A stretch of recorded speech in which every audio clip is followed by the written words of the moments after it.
पहले वाले वीडियो में हमने देखा था कि डायलॉग को परफॉर्म कैसे करना है, तो वहाँ हमने डायलॉग की ब्रीफिंग भी आपको दी और कैसे उसके इमोशंस को समझना है, कैरेक्टर को समझना है, पूरा डिटेल में हमने वहाँ पे बात की। आज का हमारा टॉपिक है, आज की जो हमारी एक्सरसाइज है वो ये है कि एक ही डायलॉग को, एक ही स्क्रिप्ट को अलग अलग वेरिएशंस के साथ परफॉर्म करना है। हम रीडिंग में भी ऐसा कर चुके हैं, बट वहाँ क्या था कि वहाँ हमारे सामने स्क्रिप्ट थी और हम खाली रीड कर रहे थे।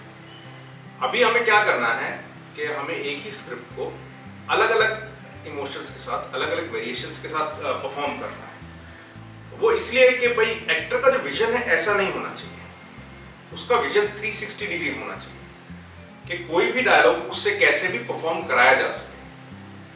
अब नॉर्मली थिएटर में मेरे साथ भी ऐसा हुआ है। क्या होता है कि जब हम 3 महीना रिहर्सल करते हैं, एक डायलॉग की प्रैक्टिस करते हैं, और तो हमारा माइंड उसी तरीके से चलने लगता है, फिर हम उसमें वेरिएशंस नहीं कर पाते। बट क्या होता है कि फिल्म और टेलीविजन में आपने डायलॉग पढ़ा, उसको फील किया और एक अपना थॉट आपने डेवलप कर लिया। बट जब आप सेट पे जाते हैं तो वहां जाके पता चलता है कि डायरेक्टर का विजन कुछ और ही है और आपको परफॉर्म उसके तरीके से करना है। तो हमें अपने माइंड को फ्लेक्सिबल रखना है। ठीक है, हम जो सोच रहे हैं, इसका मतलब ये नहीं कि भाई हम जो सोच रहे हैं वो गलत है। अगर डायरेक्टर ने कुछ और आपको बता दिया तो इसका मतलब ये बिल्कुल नहीं है कि हमने जो सोचा वो गलत है। इसका मतलब ये है कि कहानी में या स्क्रिप्ट में या उस कैरेक्टर के हिसाब से जो रिक्वायरमेंट है वो कुछ और है। क्योंकि बहुत से टाइम ऐसा होता है जब हम 1-2 दिन के लिए काम के लिए कहीं जाते हैं, या हमारा बहुत ज़्यादा कहानी के साथ या स्टोरी के साथ हमारा बहुत ज़्यादा वास्ता नहीं होता है, तो हमें पता नहीं होता कहानी कहाँ से चल रही है, कहाँ जा रही है। हमें जब स्क्रिप्ट मिलती है तो हमारा एक अलग थॉट डेवलप हो जाता है। बट डायरेक्टर को पूरा मालूम होता है कि क्या एग्जैक्ट उस सिचुएशन में, उस सीन में चाहिए। ठीक है, हमारा जो एक थॉट डेवलप हुआ वो एक हमारा अपना विचार है। जब हम सेट पे जाते हैं, डायरेक्टर के साथ इंटरेक्ट करते हैं, तो वो कुछ और बताता है। और एक ही डायलॉग को बहुत ढंग से वेरिएशन के साथ बोला जा सकता है। तो पहले तो मैं 2 परफॉर्मेंस आपको दिखाता हूँ। हमारे पास हमने एक्सरसाइज के टाइम पे शूट की हुई है, अजय की परफॉर्मेंस है वो मैं दिखाता हूँ। तब आपको ये मालूम चलेगा कि कितना वेरिएशन एक ही स्क्रिप्ट में आ सकता है। ये एक डायलॉग है, ये एक स्क्रिप्ट है और इसका लिंक हम डिस्क्रिप्शन में भी डाल देंगे। और ये डायलॉग ऐसा है कि इसको आप बहुत सारे वेरिएशन के साथ बोल सकते हैं। तो पहले तो हम वो 2 परफॉर्मेंस देख लेते हैं। आजा मेरी जान, तो अपना साथ दिया।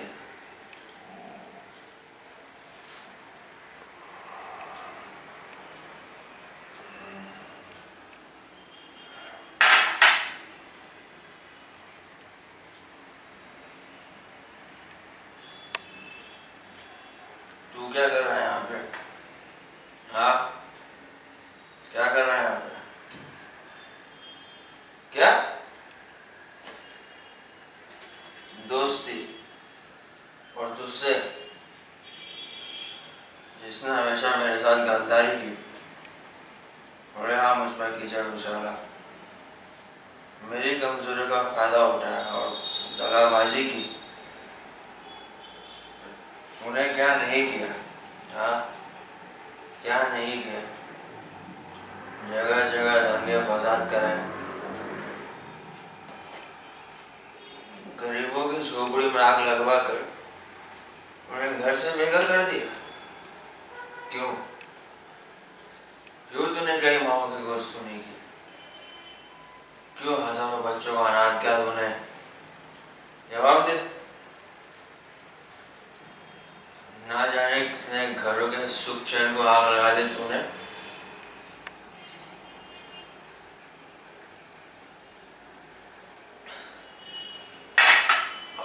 और यहाँ तक कि मुझसे मेरा अच्छा खासा दोस्त भी छीन लिया।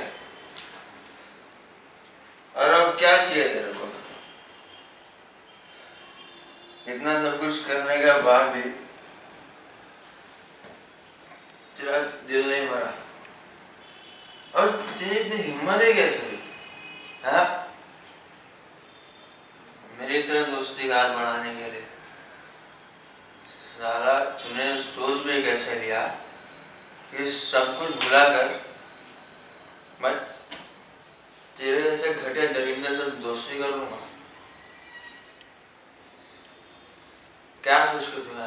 हाँ, चल निकल यहाँ से, निकल। नहीं करनी मुझे जैसे दोस्ती, चल निकल।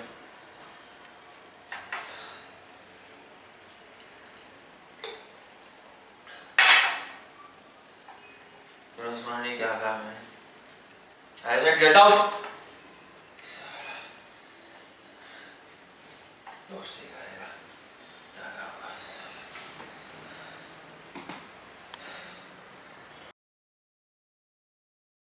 एक्शन। दोस्ती और तुमसे जिसने हमेशा मेरे साथ गद्दारी की, खुलेआम मुझ पर कीचड़ उछाला, मेरी कमजोरियों का फायदा उठाकर दगाबाजी की, तुमने क्या नहीं किया?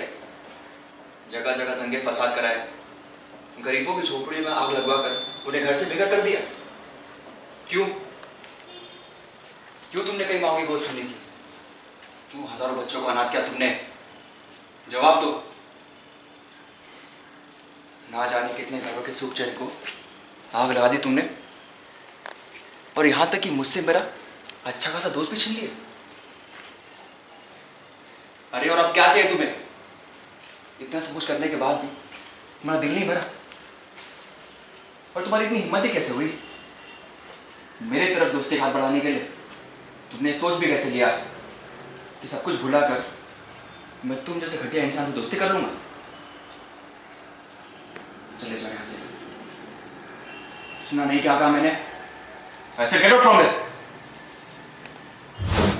तो ये आपने देखी दोनों परफॉर्मेंस, कितना डिफरेंस है दोनों में, जमीन आसमान का फर्क है। तो ये डिपेंड करता है कि भाई जैसे ये लाइन है कि दोस्ती और तुमसे जिसने हमेशा मेरे साथ गद्दारी की, वो किस तरीके से किस सिचुएशन में बोली जा रही है। क्या वो दोनों दोस्त लड़ाई कर रहे हैं, या एक व्यंग कर रहा है दूसरे के ऊपर, या बहुत इमोशनल होके बोल रहा है? वो डिपेंड करेगा कि कहानी कहाँ से कैसे चल रही है, या जैसे ड्रिंक करते हुए शराब पीते हुए बोल रहा है। तो अभी क्या है कि अजय तो हमारे साथ नहीं है, हाँ हमारे दूसरे स्टूडेंट हैं जो अभी हमारे साथ हैं, शैंकी। उनसे हम कुछ अलग अलग वेरिएशंस करवाते हैं और फिर हम उनसे बात करते हैं, उनसे पूछते हैं कि भाई ये वेरिएशंस क्यों ज़रूरी हैं, इससे क्या एक एक्टर के लिए क्या बेनिफिट है इससे। दोस्ती और तुमसे जिसने हमेशा मेरे साथ गद्दारी की है। दोस्ती और तुमसे जिसने हमेशा मेरे साथ गद्दारी की है। दोस्ती और तुमसे जिसने हमेशा मेरे साथ गद्दारी की है। दोस्ती और तुमसे जिसने हमेशा मेरे साथ गद्दारी की है। दोस्ती और तुमसे जिसने हमेशा मेरे साथ गद्दारी की। दोस्ती और तुमसे जिसने हमेशा मेरे साथ गद्दारी की है। हाँ शैंकी जी सर। ये जो हमने वेरिएशंस किए हैं, जी। एक ही लाइन को अलग अलग वेरिएशंस के साथ परफॉर्म किया है, तो क्या समझते हो क्यों ज़रूरी है एक्टर के लिए और इसका क्या बेनिफिट है?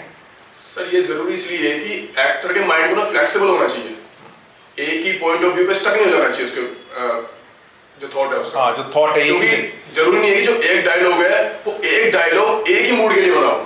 सही बात है। हो सकता है वो डायलॉग अलग मूड के लिए बनाओ, हम कुछ और सोच रहे हो लेकिन डायरेक्टर कुछ और चाहता हो। हाँ हाँ हाँ। तो अगर हम फ्लेक्सिबल कर लेंगे अपने आप को हर कंडीशन के लिए, हर मूड के लिए, तो हम एक ही डायलॉग को किसी भी मूड में बोल सकते हैं, हमें प्रॉब्लम नहीं आएगी आगे जाके उसमें।